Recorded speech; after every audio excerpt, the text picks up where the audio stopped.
Hi, നമുക്കിന്ന് മഴവില്ലിനെ കുറിച്ച് പഠിക്കാം. രാവിലെയോ വൈകുന്നേരമോ സൂര്യന് അഭിമുഖമായ ദിശയിൽ കാണപ്പെടുന്ന പ്രകാശ ദൃശ്യമാണ് മഴവില്ല്. പ്രകീർണനം, അപവർത്തനം, പൂർണ്ണാന്തര പ്രതിഫലനം എന്നീ പ്രകാശ പ്രതിഭാസങ്ങളുടെ ഫലമായാണ് മഴവില്ല് ഉണ്ടാകുന്നത്.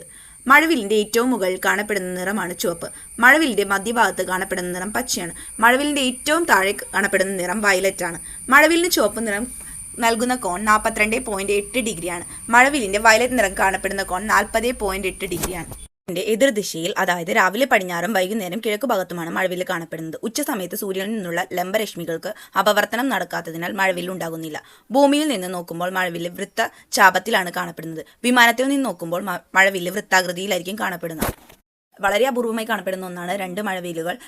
ജലത്തുള്ളികളിൽ കൂടെ പ്രകാശം 2 വട്ടം അപവർത്തനത്തിന് വിധേയമാകുമ്പോഴാണ് 2 മഴവില്ലുകൾ രൂപപ്പെടുന്നത്. സമയത്ത് രണ്ടാമതായി രൂപപ്പെടുന്ന മഴവില്ലിൽ നിറങ്ങൾ തലതിരിഞ്ഞു കാണപ്പെടുന്നു. അതായത് വയലറ്റ് നിറം പുറത്തു ഭാഗത്തും ചുവപ്പകത്തും കാണപ്പെടുന്നു.